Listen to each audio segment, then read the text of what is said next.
Hey guys, RagingRaptor here, and today I want to talk about another World of Tanks related thing, and it is something which I personally see, and this is without being sarcastic or anything, because I guess from last video you might think that the title of this video is sarcastic or something, but no, I actually do believe that what I'm now going to show you and tell you about has future in that game and could be very, very beneficial to players and Wargaming as a company because they would not need to rely on bringing out overpowered premium tanks, and they would need to rely on bringing out new tech trees which could be broken in the beginning before they're getting nerfed to death, e.g. 430U for example, or Object 268 version 4, even though they still need this nerfed to death thing. Anyway, I don't really want to talk about this today. I want to talk about this fella right here, the Lansen C skin. So this is a Swedish medium tank, which proposably comes with 1.4.1 apparently. I'm not entirely sure, but that's what the news from What Express is saying. And the Lansen C, I don't know if it has this new special pneumatic suspension or anything. It's basically just a Swedish premium medium tank for now, and probably will be the pre-introduction of the new Swedish medium tank line in 1.5. So, what is so special about this tank?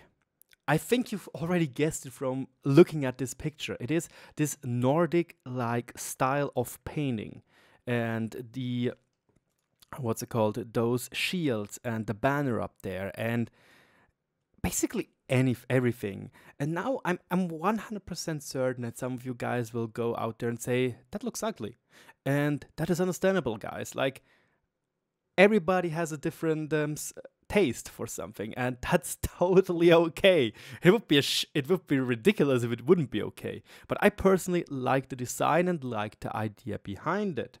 So what is the idea behind it? Because what Express wrote is that this will be sold for 3,500 gold. And now you might ask yourself, ooh, that's a pretty steep price. That's true. But I also want to argue that there had to be a lot of time and effort put into that to model it like this. Not only do you got backs, you also get those Nordic runes, you get axes, you get everything. You get this really cool looking muzzle brake, in my opinion. You get everything which makes this tank look more lively. Yes, again, and this is another argument. People will say, yeah, that's another clown tank. Why should I bother even? And that's, again, understandable, because some people want the World of Tanks to be as historic as possible. So again, today I want to talk about how Wargaming could come around with an idea or come around with a new monetization plan to actually introduce more of such skins, to rely less on bringing out premium tanks which come into contact of maybe being overpowered and making a lot of players angry again, like the Defender is, like the Scorpion G is, and like at the moment some people really dislike the Spaghettos in Frontline and the EBRs, which again is totally understandable because for their tiers they can be quite menacing machines. I see at the moment such skins as a great way to stop the introduction of too many premium tanks, again, which can be pretty hard to balance sometimes. This could also make, well, the game a little bit more different, in my opinion. Not different in the sense of it will be a totally different game, but different for your eye and how things look. I really do like the idea of such skins. Again, 3,500 gold is a little bit a lot. At the moment, I would pay for that $14.63. Yes, it is Swiss francs, but at the moment, the Swiss franc to dollar ratio, I think, is 1 to 1, or roughly 1 to 1. It could be that you pay a little bit more because America has a different monetization there. But then again, I do have to say, well, roughly $15 could be a lot for just a skin when you already pay for that tank $30 or even more. That's a valid thing to say. I also want to bring up though, yes, we are taking a tier 10 tank as an example. But if you, for example, would want to color your tier 10 tank or give it a camouflage. So let's just do this with our E5 here. We'll just give him this camouflage. We are going to give him decals, as many as we can. We took the expensive one to make it a little bit more fair. Let's take Red Bull and normal bull on both sides, so we have both slots used. Let's take inscriptions, one here with, I don't know, 121. I don't even know why I took that one. Here we can write tornado. We can give it an effect so the tank looks more scrapped or something, like paint is missing. So yeah, and because I think I'm worth it, I'm just going to put a red underlining code on everything we have. So now we would pay when there is no discount whatsoever, which a lot of time of the year it is. You will pay 1,070 gold for one map, or for one map type, summer maps to be precise right now. So you can easily multiply that by 3 to get 3,210 golds, which is surprisingly close to the estimated 3,500 gold you would need to pay for that skin, apparently. Again, it could be that they're just going to give it with the tank, who knows. Again, I don't know. It's just what I've heard, that it will cost 3,500 gold. And now I'm like, actually, that's a pretty good deal if you think about that somebody had to go out of their way to maybe even learn some of those runes. Probably they even make sense when you read them. Maybe look into the Nordic culture to make them more or less appropriate how they look, those helmets. Actually, I love that those allegedly Vikinger helmets don't have the horns because they were apparently fake as hell. I love that they actually don't have that on. So again, somebody at Wargaming's office put time and effort into designing this skin, which has no benefit whatsoever except for having better camo value than a blank tank, than a tank without any camo at all. But again, it's a marginal difference. And again, you can just use it. You can basically just use a preset skin. You can this, and you said you have the same camo value as you would have when you would use this skin. So again, there is no, as I said, no real benefit for you as a player to get this skin other than impressing yourself or saying, oh look guys, I have this cool skin and you like that skin. So then you can say as an argument, but Raging, I can just go to Wargaming mods and for example, as they did with this EPR skin, which I personally think is really ridiculous, and I know from people they love it. And again, there went a lot of time into this skin, which is cool. But I'm actually kind of happy that they didn't salt this skin because it looks a little bit, yeah, over the top. Let's call it that. But again, I totally understand that some people will sell, but Raging, this also is over the top and really dislike that. So I think that it would be good that Wargaming would decide on to give the users in general the opportunity in the settings, for example, in a new category. We're just going to exit from here now. In the new category, I don't know, in settings, maybe you can also probably put just a display here and say, yeah, I don't want to have 3D skins being displayed. At least 3D skins you need to pay for, like this skin, which I just showed, the Lanzen skin, or those skins right here. And again, those skins were actually a pretty cool idea. And once again, there went time and effort into them. And I do like all of those skins. Yes, the IS-7 looks a little bit ridiculous with the flak gun on top, but they don't give any advantages. And I'm all up for that. If we can cut down on premium tanks, which can be OP and maybe even, well, not maybe, which will upset a lot of people, why not have something like this? Seriously. And again, we already have an option to hide. What's it called? To hide unrealistic skins or unhistorical colors. I know there's the option. Sadly, at the moment, I can't find it. I'm sorry for that, but there is. It is there. There we go. Right in front of my face. Again, if you turn this on, you don't see those stupid colors. I'm not sure about those skins. You might not see them as well, but I'm not entirely sure. But again, you won't see people which color their tank in yellow, in blue, in purple, and so on and so forth, which is, again, you could do this the same for such skins. So people which dislike them can simply pull them off. And for people, for you, we're just saying, well, probably somebody is going to make a mod of this anyway, so I can just download it, don't have to pay for it. That's also totally legit. Hence, why I would suggest for Wargaming to do something they already did in World of Warships.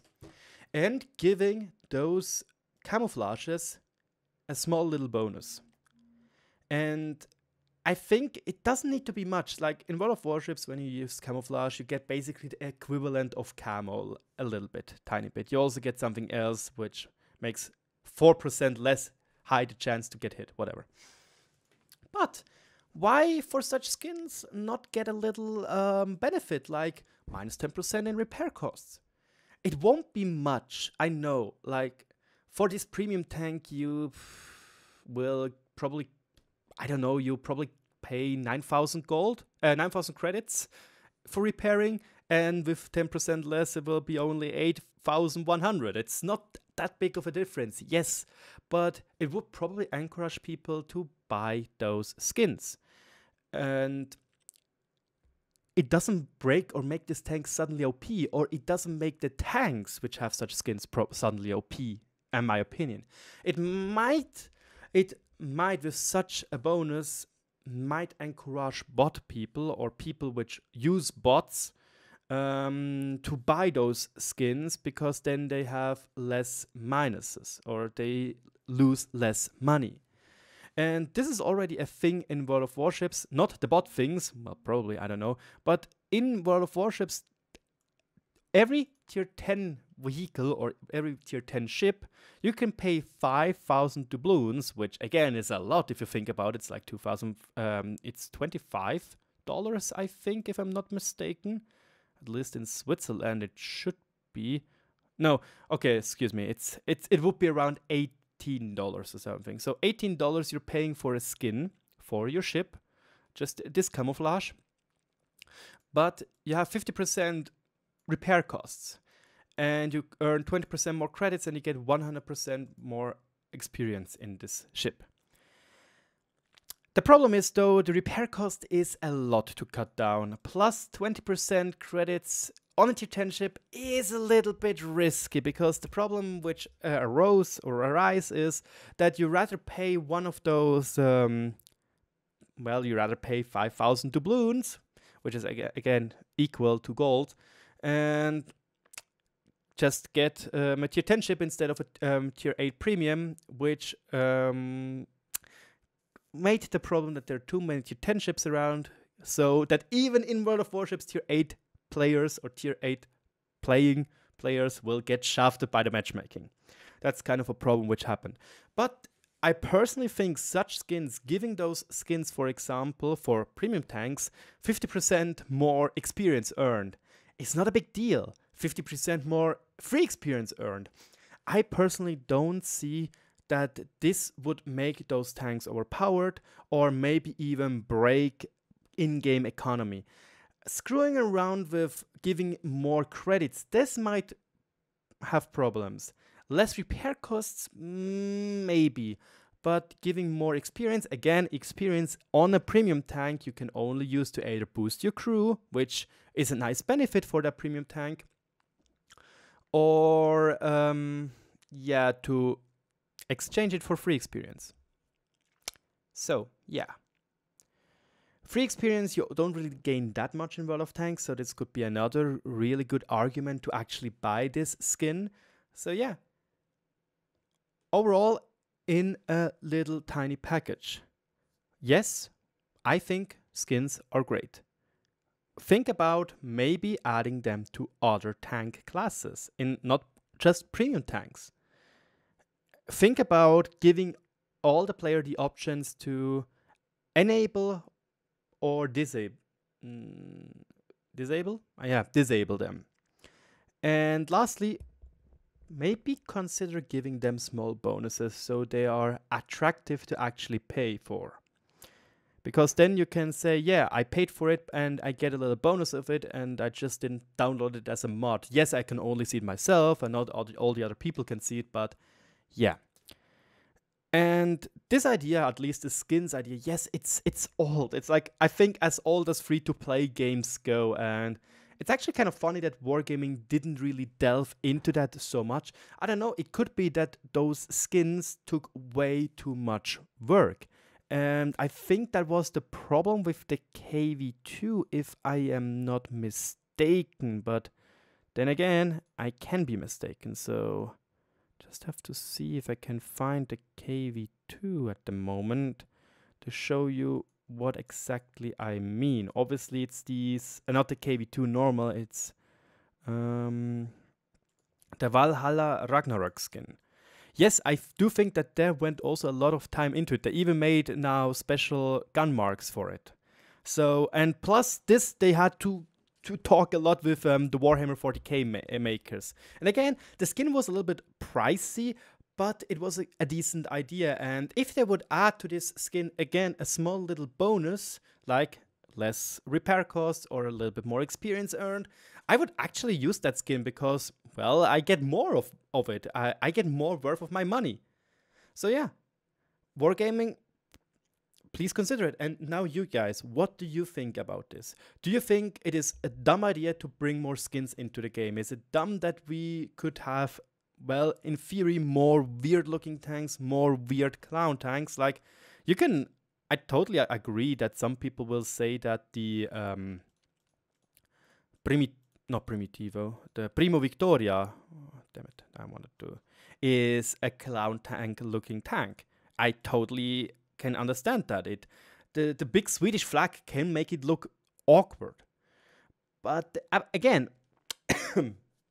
I think that we have a really good thing here going, which could be beneficial for World of Tanks and its well-being in balancing department. Let me know what you think in the comment section below. Thank you so much for your attention and spread the word. Spread the word, that's the only thing which I can say. And if you don't agree with me, let me also know in the comment section below, because a discussion, a healthy discussion is always nice because you can learn a lot of it. Thank you so much for watching, have fun in Frontline, and I'll talk to you all later.